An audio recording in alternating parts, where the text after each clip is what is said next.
Sí, sonido. Ahora sí. Bueno, teníamos una pequeñita falla técnica aquí en el sonido, pero ya retomamos entonces. Bienvenidos a todas las personas que a esta hora nos están acompañando el día de hoy. Bienvenidos una vez más a esta agenda académica del segundo día de este congreso. Ahora sí, entonces saludamos al psicólogo Hugo Luis Londoño Cuervo, quien nos presenta la conferencia Seguridad Psicológica, Estrategia y Técnica para superar la peligrosa cadena de silencios en la gestión del riesgo. Nuevamente, bienvenidos a todos los que en este momento están ingresando al Salón Medellín. Hugo Luis, psicólogo, magíster en Administración de Empresas con especialidad en Gestión Integrada de la Calidad, Seguridad y Medio Ambiente, especialista en Psicología Organizacional, especialista en Gerencia de la Salud Ocupacional. Algunas empresas asesoradas son Grupo Argos, Países del Caribe, ISA Intercolombia, Comercial Nutresa, Papelsa, Grupo Smart Capa, Constructora Concreto, Constructora Estima, entre otras. Más de 1.200 empresas atendidas a lo largo de 17 años de experiencia laboral, algunas de ellas como consultor aliado de la ARL Bolívar y la ARL Sura. Le reiteramos la invitación a participar con sus aportes por medio de nuestro chat y también quienes se encuentran aquí en la sala. Cuando finalicemos la conferencia con Hugo Luis, me alzan la mano y les estaremos pasando el micrófono para que realicen sus intervenciones. Los dejo entonces y le doy la bienvenida a Hugo Luis Londoño Cuervo. Muchas gracias. Muy buenos días. Me complace estar de nuevo en este evento, a que le he cogido mucho cariño porque se aprende mucho estando allá y también estando acá. Hoy vamos a hablar acerca del tema de la seguridad psicológica. Es un tema que, si bien se viene estudiando desde hace algunos años, desde hace muchos años, pues la verdad es que desde hace 5 empieza a cobrar un valor fuerte. Y es porque el mundo evidentemente nos cambió. Desde el 87 se venía hablando del mundo VUCA, pero eso lo dijeron unos cuantas personas y se manejaba como en unos círculos, pero en la mayoría de la población no se prestaba mucha atención a ese concepto del VUCA. Imagino que muchos de ustedes están ya hasta aquí, porque por todos lados se habla de VUCA. En caso de que no, les cuento. VUCA es un acrónimo, ¿sí? de palabras en inglés, pero que traducida significa que el mundo se nos volvió volátil, incierto, complejo y ambiguo, ¿sí? Es decir, las características en las que nosotros vivimos tienen esas cualidades. El mundo se nos volvió volátil. Volátil es que una realidad que tienes se te desaparece rapidito, ¿sí? Complejo, perdón, incierto. Incierto significa que tú no sabes con toda seguridad a qué te vas a enfrentar en el corto plazo, ¿sí? Pues sabemos, miremos nomás la pandemia, el año pasado fue cuestión de domingo a lunes que nos cambió el mundo, ¿sí? Entonces era incierto, nadie sabía, aunque se hablaba y desde hacía un año atrás se hablaba del coronavirus, etcétera, pero fue el cambio a nivel mundial, fue de un domingo a un lunes. Bien, complejo. Complejo quiere decir que hay una cantidad de variables metidas en un fenómeno, que a eso se refiere la complejidad. Es que muchos factores intervienen en un fenómeno real. Y ambiguo quiere decir que no sabemos de todas esas variables cuál es la que va a incidir en el fenómeno que se está presentando. Bien, ya que sabemos que es el mundo VUCA, entonces, igual que con el VUCA, que fue algo que se habló desde el 87 aproximadamente, la verdad es que ya la realidad demuestra que en efecto estamos así. Y quienes trabajamos en seguridad y salud sabemos perfectamente que eso ocurre cuando investigamos un accidente, ¿sí? Cuando vamos y miramos algo que ocurre, nos preguntamos, pero ¿cómo va a ser? ¿Pero cómo ocurrió esto? Si todo estaba bien, si se revisó, si la máquina, ¿qué fue? Bien, lo cierto es que estamos en ese mundo VUCA. Entonces, para no sonar tampoco apocalípticos, pues porque uno decir, bueno, si el mundo es volátil, incierto, complejo y ambiguo, entonces ¿cuál es la salida? Pues bien, hay, por supuesto que hay. Y ahí es donde entra el rol de la seguridad psicológica. Resulta que el VUCA solamente al día de hoy se ha podido encontrar que se afronta a través de equipos de trabajo que estén con la mente puesta en la inspección y la adaptación. Equipos que están constantemente en comunicación, identificando qué va variando, qué va pasando, cómo lo transmiten y cómo se adaptan rápidamente a eso. De hecho, ese concepto de la investigación, de inspección-adaptación, se hizo muy famoso, está muy famoso, por el boom del agilismo. El agilismo es una metodología de trabajo en equipo para enfrentar situaciones VUCA. ¿Vale? Muy bien. Entonces, ¿por qué es importante esta temática? Y si bien el tiempo es corto, espero transmitirla los conceptos más básicos de la manera más simple y rápida posible, especialmente buscando que ustedes se interesen en este tipo de temáticas.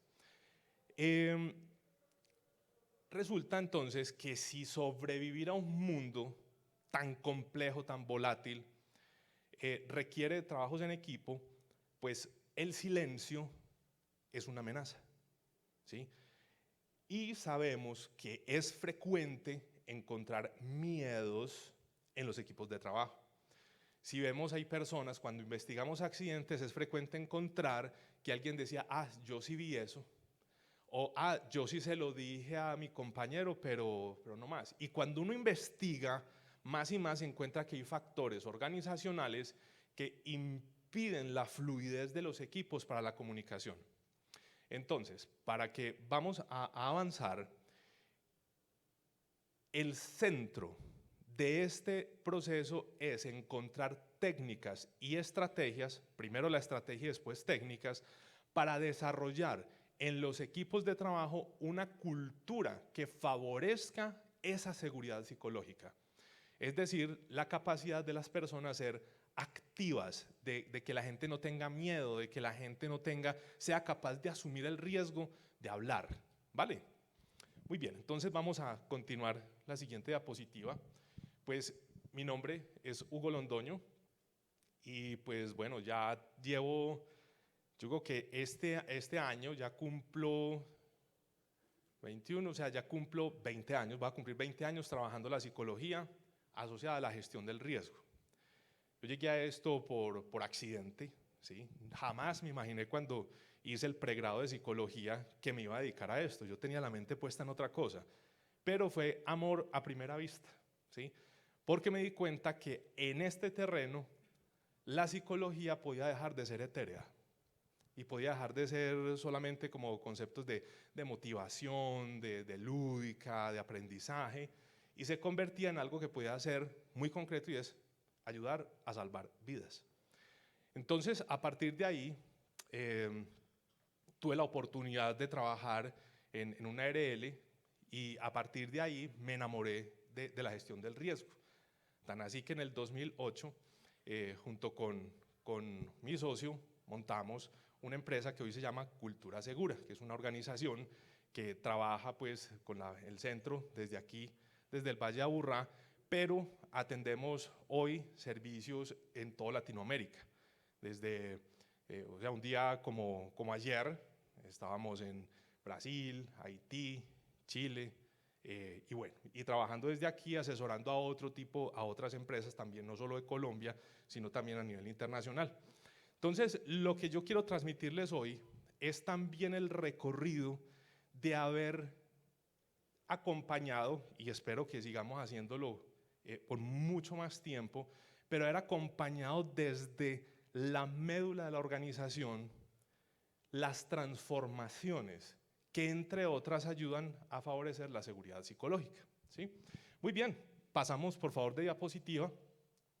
No sé si ustedes reconocen esta ave, es el vencejo, ¿sí? Esta ave tiene una cualidad y es que es capaz de volar meses sin tocar tierra. Es decir, come volando, duerme volando, ¿sí? Y es capaz de seguir meses en sus periodos, tan así que pasa de Europa o de África a América, ¿sí? O sea, nomás imaginen ese vuelo. ¿Por qué lo traigo a colación? Porque vamos a darnos cuenta que la seguridad psicológica es un atributo del clima de una organización, pero es un atributo que introyecta el estilo de liderazgo. Eso ya está muy monitoreado, está muy clave. Es el estilo de liderazgo el que genera eso. Y traigo a colación este animalito tan chiquitín, porque es que nosotros no somos como vencejos. Por favor, pasamos la siguiente diapositiva. Resulta, pues esto es una fotografía, pues igual ahí está digamos el titular. Esto fue el colombiano el 27 de agosto de este año, donde planteaba algo que me llamó mucho la atención y lo quería compartirlo con ustedes. Es que nosotros no somos como vencejos, ¿sí?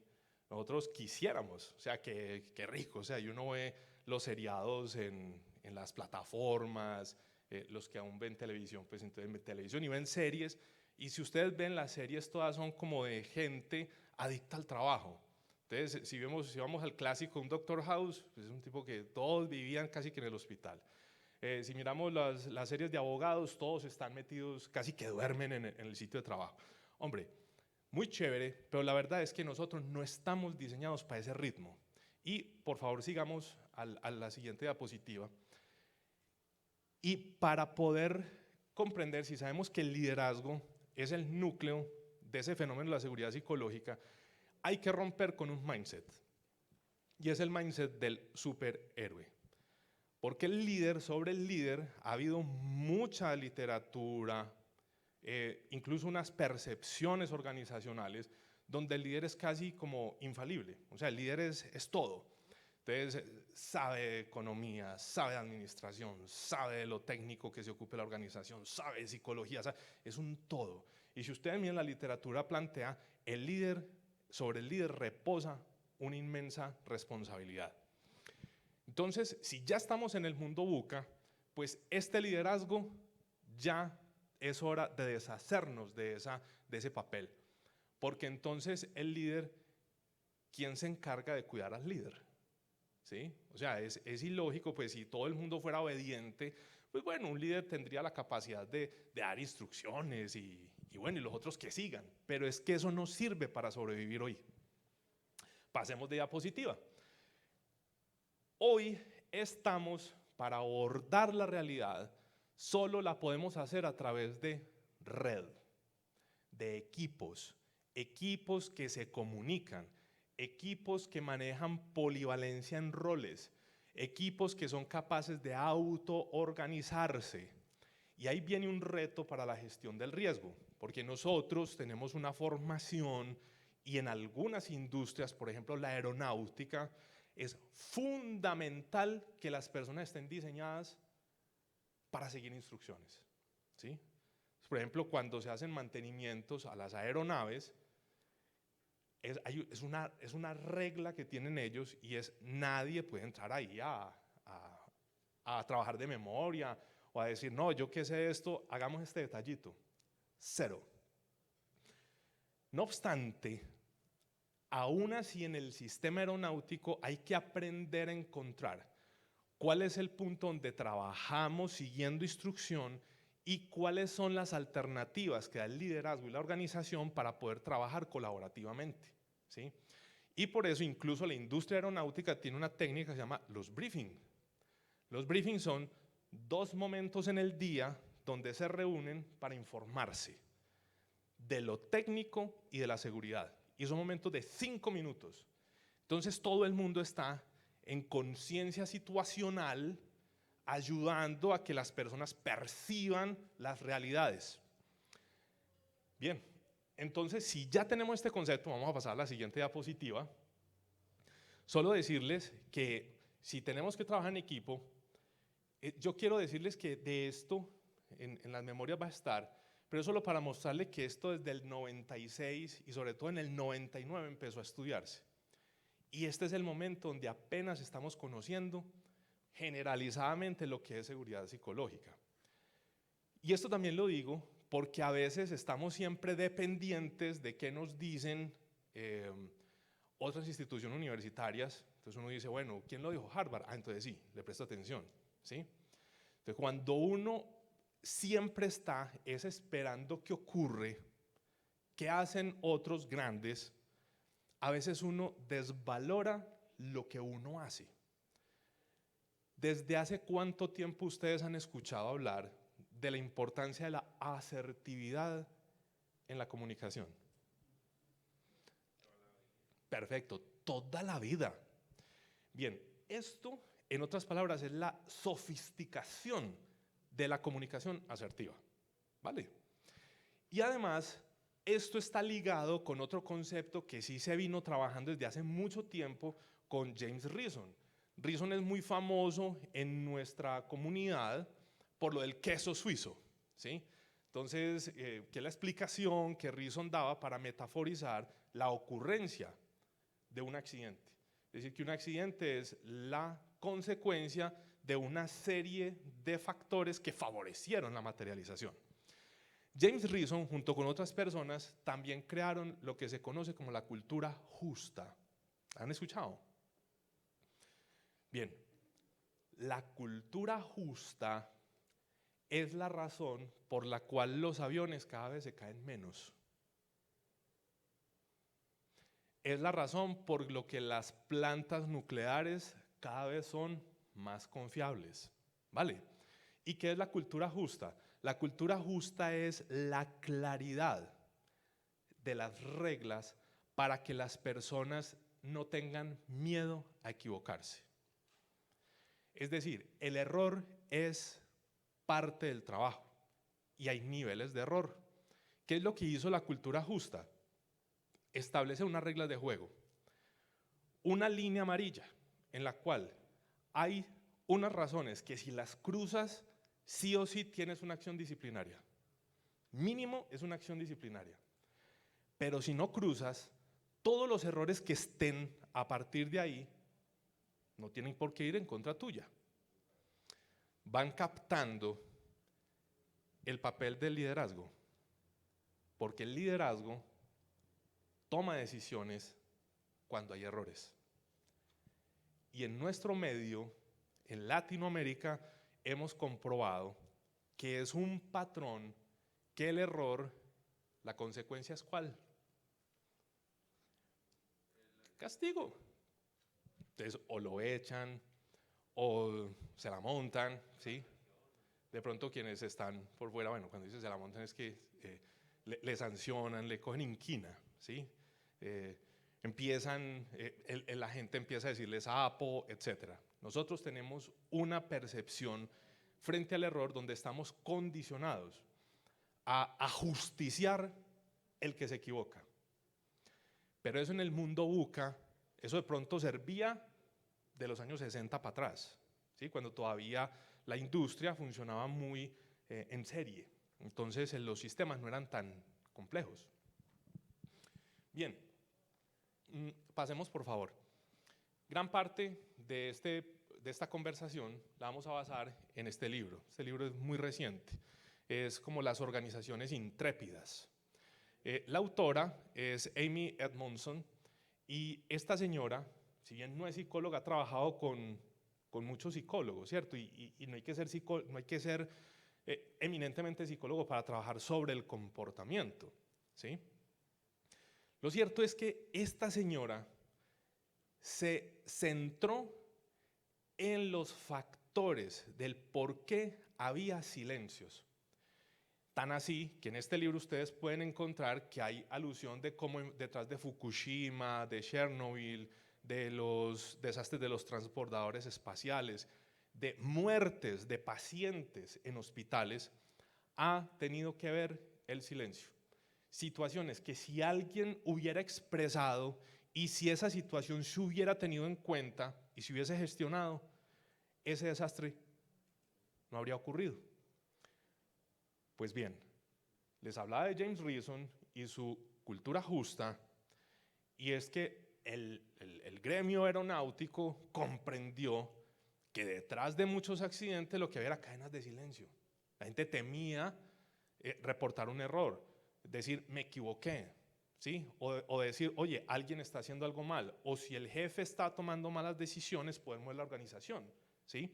Entonces la cultura justa consistió en establecer esa línea donde la gente sepa, esto está de aquí o está de acá, y si está de acá no tengo nada que perder, puedo hacerlo, y la empresa acoge y protege a la persona. Vale, muy bien, entonces continuamos por favor. Incluso este artículo es desde 2008, esto solamente para decirles que esto ya tiene tiempo, pero ya existen desde el 2008 escalas para poder medir el nivel de seguridad psicológica en una organización, ¿sí? Entonces, y es la cosa más sencilla del mundo, eso es descargable, eso es libre, ¿sí? ¿Qué es lo que sí hay que hacer? Es importante que estos temas sean abordados por personas con la capacidad de tener neutralidad e influencia, ¿sí? Porque aquí nos estamos metiendo en la médula de la organización. El liderazgo, cuando se investiga científicamente, se aborda desde dos variables, que es el poder y la influencia. O sea, el estudio científico del liderazgo se aborda desde esos dos elementos, el poder y la influencia. Sobre influencia es donde ha habido la mayor literatura, ¿sí? Y por eso los boom de las modas acerca del liderazgo, de que tú puedes influir, cómo hacen amigos, que cierto, o sea, chévere, eso va bien. Pero ha habido un asunto que no se ha abordado suficientemente y es el poder. Y es un tema espinoso. Porque ¿qué encontramos en las organizaciones? Encontramos que las empresas están constituidas a veces por familiares, por amigos, por personas que han tenido una larga trayectoria, porque hay alianzas, etc. Entonces, cuando miramos eso, a veces la influencia no nos da para mover la organización. Entonces, tenemos que saber meternos en el poder de la organización para hacer movimientos desde allí. ¿Vale? Entonces, sobre esto, cualquiera de ustedes, cualquiera de nosotros puede hacer un estudio y mirar cuál es el nivel de seguridad psicológica. El asunto no está solo ahí, es ¿y qué hacemos con esto? Porque ¿qué hacemos con la gente que de verdad tiene miedo a hablar? O la gente que tiene resentimiento y no quiere hablar. O la gente que simplemente no quiere evitarse problemas o ya está desilusionada de reportar y que no ocurra nada. ¿Vale? Bien. Entonces, continuamos a la siguiente diapositiva. ¿Qué es entonces la seguridad psicológica? Es una creencia compartida de un equipo, de que un equipo es seguro para asumir riesgos interpersonales. Es decir, yo asumir el riesgo de decirte, oye, detente, tú no estás haciendo esto bien. Y que una persona llegue y se enoje contigo y resulta, ¿y si es el jefe? ¿Ok? Bien. Entonces, ¿qué hay que generar? Hay otro elemento que también descubrí con sangre, esto fue con sangre, me costó personalmente muchísimo entender esta realidad, sobre todo aceptarla, porque eso está a los ojos de todos. Y es que uno cree, cuando investiga un evento, hay muchos factores humanos, y uno tiende a decir, la persona vio. Bien, eso es parcialmente cierto. La verdad es que las personas pueden estar involucradas en las causas inmediatas de los eventos, pero resulta que no son la causa raíz. ¿Por qué razón? Y ahí viene lo que a mí me costó mucho, sobre todo hace más o menos unos 10 años, pero muchísimo, es comprender que el contexto es más fuerte que la individualidad. ¿Y cuántas cosas y cuánto dinero no hemos invertido en la organización para fortalecer el individuo y no hemos trabajado sobre el contexto? Pues bien, aquí con esto les quería mostrar que la seguridad psicológica es una cuestión de contexto y es cuando las personas tienen la libertad o la creencia de que es seguro poder hablar, ¿sí? O sea, en esta empresa, en este sistema, inclusive no solamente organizaciones de trabajo, un barrio, un país, etcétera, pero en nuestra sociedad, Latinoamérica, el que habla usualmente le va mal. Entonces las organizaciones tienen que hacer un trabajo extra para lograr que las personas conciban que dentro de la organización sí se puede y que dentro de la organización no solamente sí se puede, sino que es lo que queremos y es lo que premiamos. Entonces, esta seguridad es porque ese grupo encuentra un fuerte apoyo y colaboración para desarrollar aprendizajes directamente relacionados con el rendimiento. Continuamos, por favor. Bien, ahí es donde está la raíz del liderazgo. Entonces, ya sabemos que el liderazgo tiene influencia y poder. En este caso, las dos tienen que trabajarse, porque no va a depender solamente de la capacidad de persuasión, de la capacidad de escucha, de hacer preguntas de un líder, de hacer sentir al otro importante, sino de las decisiones que toma junto con el otro, para que los otros también se apersonen del problema. Ahí ya asomamos una pista de cuál es la estrategia. La estrategia organizacional debe estar enfocada a lograr equipos que trabajen sobre un marco ágil. Y el marco ágil no necesariamente es el copiar-pegar del agilismo, ¿sí? Porque el agilismo, el marco ágil, está diseñado para entornos imprevisibles. Y muchos de nuestros entornos trabajan sobre estándares, ¿vale? Entonces, pero ¿qué sí hay que hacer? Que los equipos, aunque trabajen sobre unos estándares, sean capaces de trabajar sobre un marco ágil. Bien, avanzamos a la siguiente diapositiva. Bien, entonces, ¿qué es eso? Vamos entonces a mirar un poquito de la estrategia y la técnica para identificar los puntos claves para desarrollar seguridad psicológica. El primero, la mejora continua e innovación están como estrategia organizacional. Todas las empresas dicen, sí, tenemos área de innovación, sí, nosotros tenemos, ¿quién se ocupe de eso? En este mundo no es que haya un área, es como la seguridad y salud en el trabajo. La seguridad y salud en el trabajo no depende del área de seguridad de CST. Depende de la responsabilidad compartida, ¿sí? Lo mismo pasa con esto. La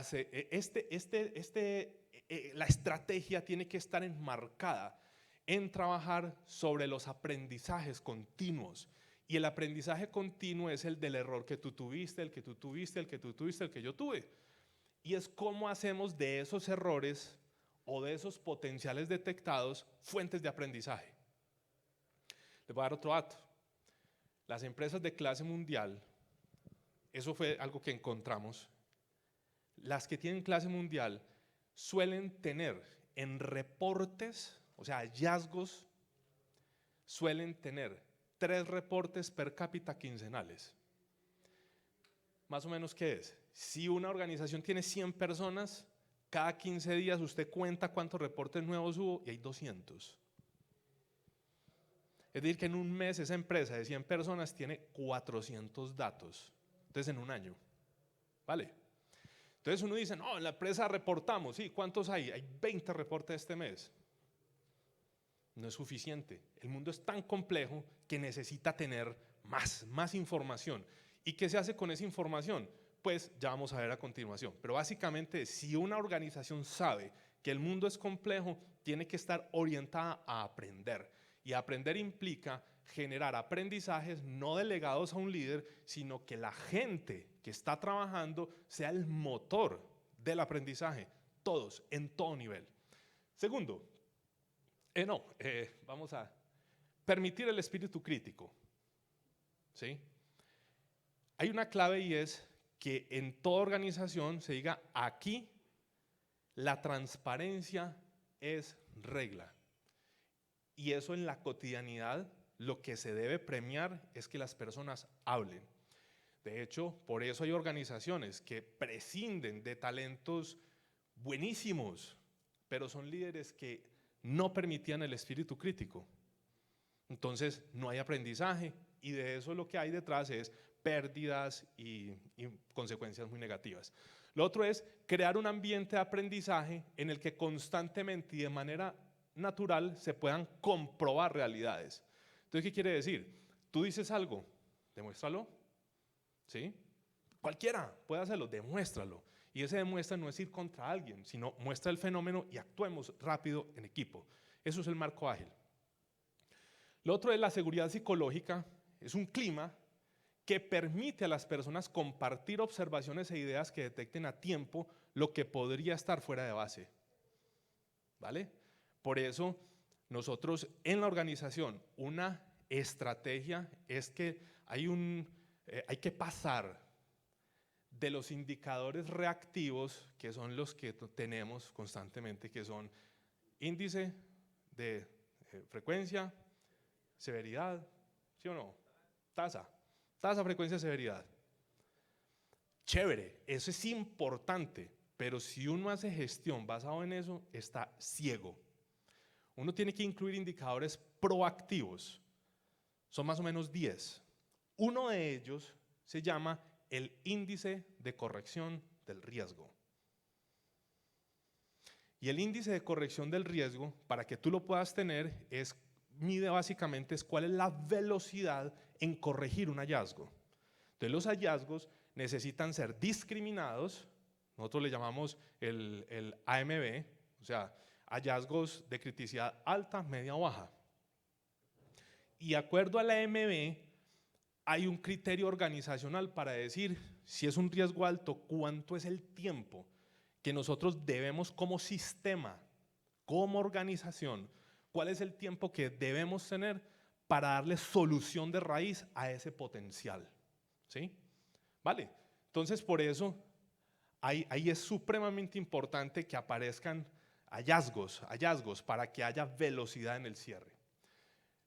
Y lo otro es el liderazgo que crea valor, es el que en la estrategia de desarrollo de liderazgo que crea valor, se caracteriza por la generación de, 1, preguntas correctas desde los niveles estratégicos. Les voy a dar una. No hay misterio, simplemente saber qué es lo que me interesa. Una es, ¿cuál fue el índice de confiabilidad de la jornada de ayer? Es decir, ayer, ¿cómo estuvo la fluctuación del riesgo? Esa es una pregunta. Ya, entonces bueno, ¿y cómo estuvo? Pues bien, hay estrategias, ¿sí? Hay estrategias, pero para que se desarrollen necesitamos seguridad psicológica, porque la gente tiene que mostrar la variabilidad y nosotros tendemos a ver que todo se vea perfecto. Entonces lo variable, déjelo así, viene visita, no, viene el jefe. Las empresas con seguridad psicológica no tienen ese rasgo, muéstrese, dígalo, expréselo y gestionémoslo rápido. Bien, y lo otro es estar abierto a recibir respuestas, incluso que nos incomoden. ¿Sí? Aquí lo que importa es que se hable. Muy bien, avanzamos a la siguiente diapositiva. Resulta que el espíritu crítico es el rasgo cultural que caracteriza la seguridad psicológica y por eso se habla en ese libro de Edmondson, es las organizaciones intrépidas. Es decir, unas organizaciones que por encima de todo, o sea, tienen la valentía, como el coraje de expresar las cosas, pero ese expresar no es solamente ser crítico, criticón, no, es también felicitar, es todo, es cómo vamos bien, qué tenemos que mejorar, oye, pilas con este peligro, oye, me equivoqué, no lo sé hacer, etcétera, ¿vale? Bien, avanzamos. Bueno, solamente esto va a estar en las diapositivas que van a estar al alcance de ustedes, pero es simplemente decirles que no estamos hablando de algo estrictamente nuevo. Lo que pasa es que hay que renovar, o sea, hay que actualizarnos con relación al espíritu crítico. Esto viene inclusive de la Grecia, ¿sí? Sobre todo cuando los filósofos de Mileto, como Tales, Anaximandro, Anaxímenes, y posteriores a Parménides, desarrollaron ese espíritu crítico, que empezaron a preguntarse por la realidad sin recurrir al animismo, sin recurrir a los espíritus, al azar, ¿sí? Pues bien, solamente es decirles que esto es echarle una mirada a eso y decir, hombre, nosotros tenemos que partir, entender qué es ese espíritu crítico para llevarlo a la práctica, ¿vale? Seguimos, por favor, vamos a la siguiente. Resulta que Parménides tenía una definición que ustedes ven, uno dice, pues, lógico, obvio, pero solo piénsela un poquitico, ¿sí? Lo que es, y lo que no es, no es.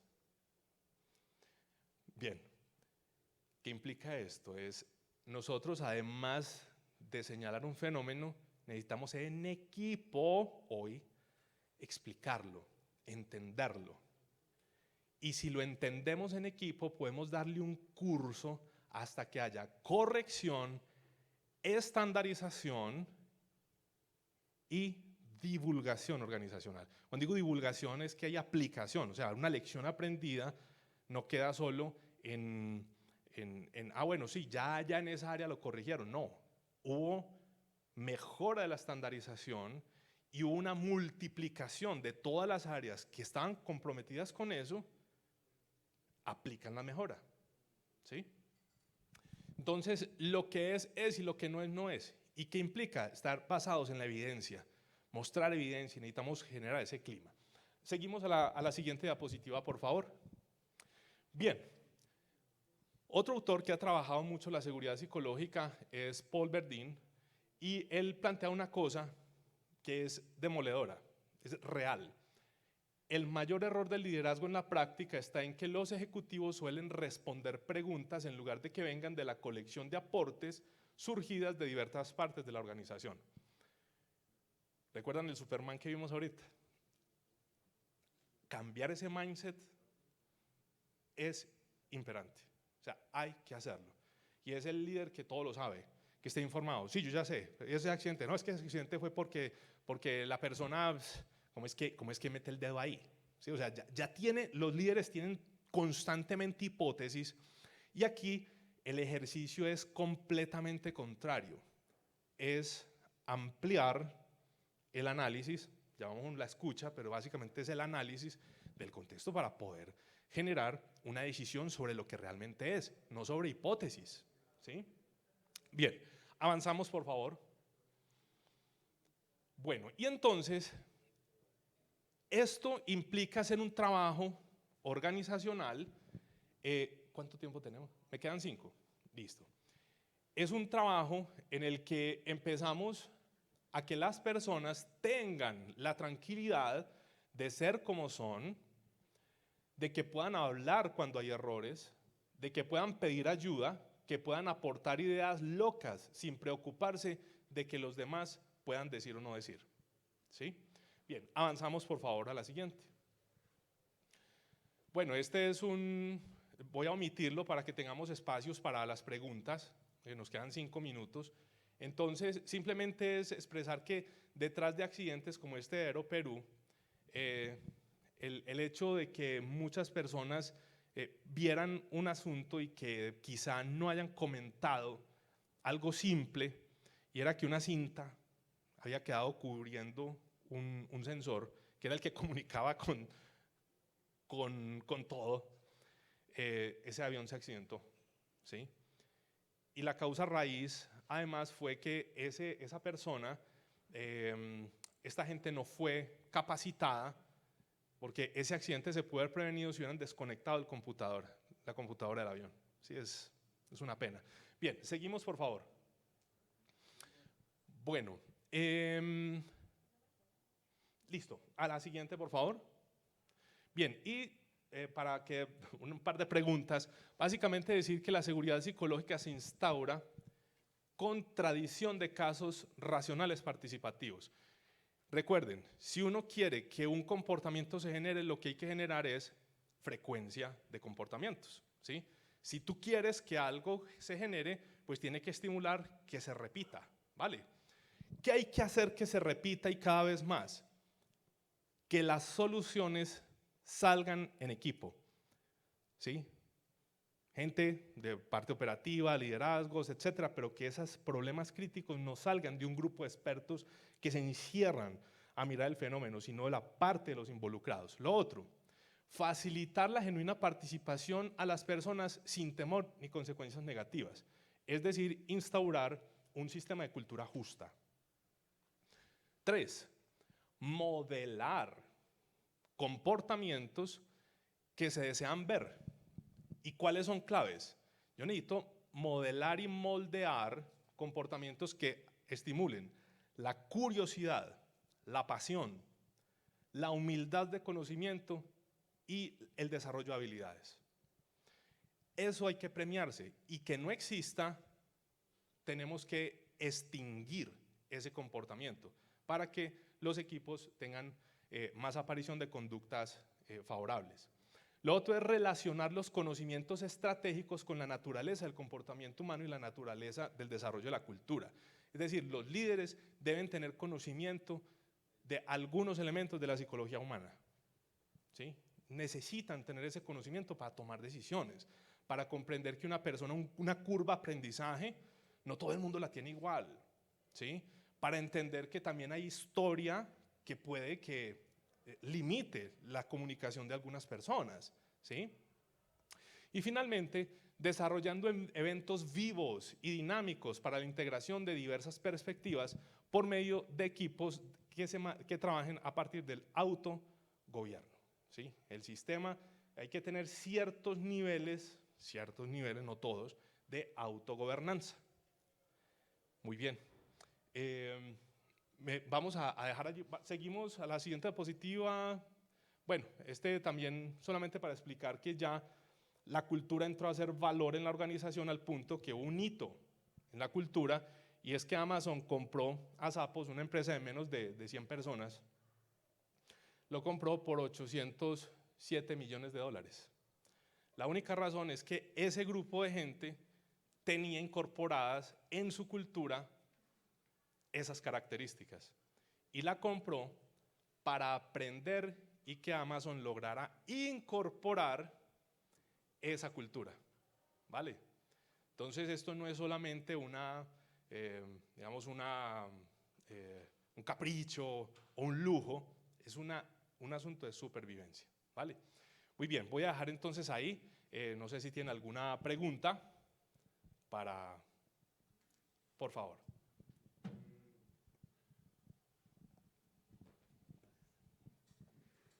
Bueno, buenos días. ¿Cómo estás?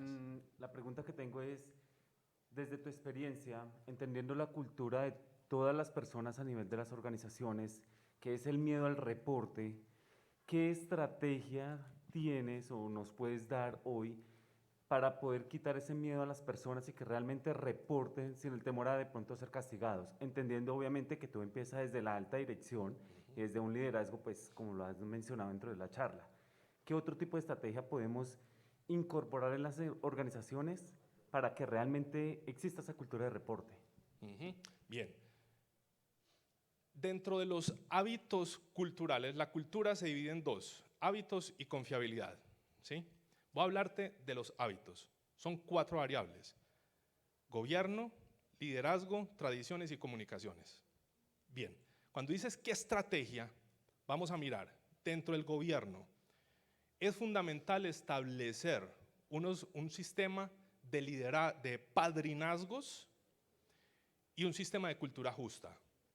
¿Qué es el padrinazgo? Es que hay líneas, hay un alto mando que se apersona de las mejoras, por ejemplo, en tareas de alto riesgo.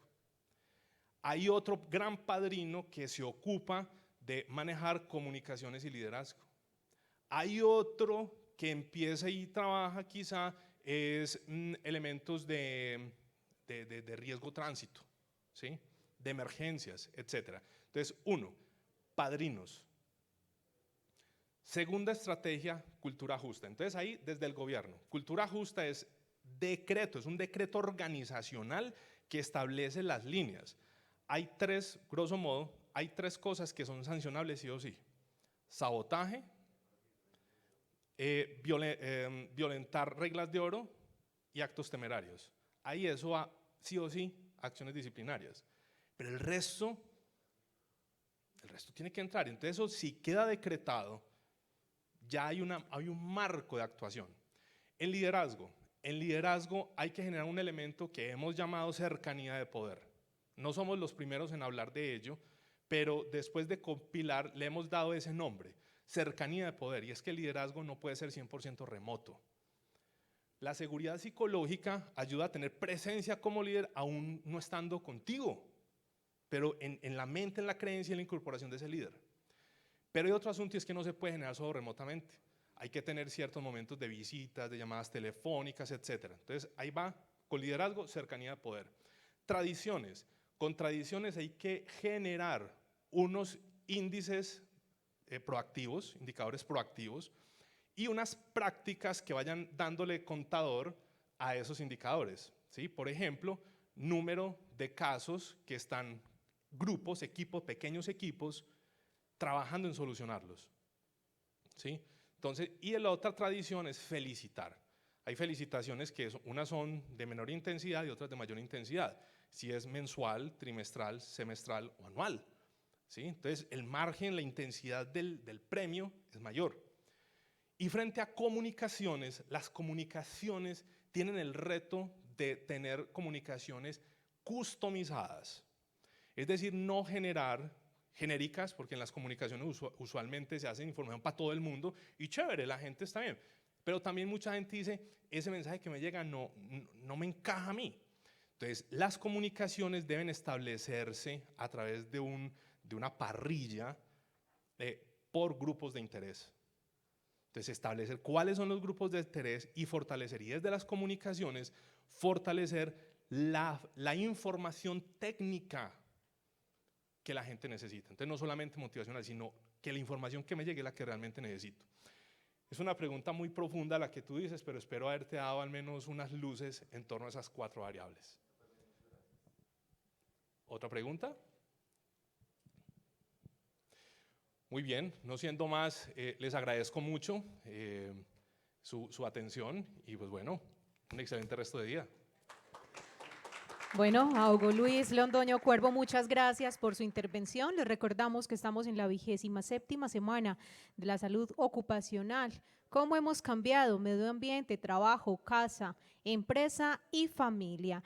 Los invitamos para que durante los siguientes 15 minutos hacer un recorrido por nuestras muestras comerciales que nos ofrecen nuestros patrocinadores. Si usted está siguiéndonos por el streaming, le invitamos a seguir el video tutorial para comprender mejor nuestra plataforma y disfrutar al máximo de las conferencias. El Salón Medellín los espera nuevamente a las 10:15 de la mañana. Nos veremos hasta entonces.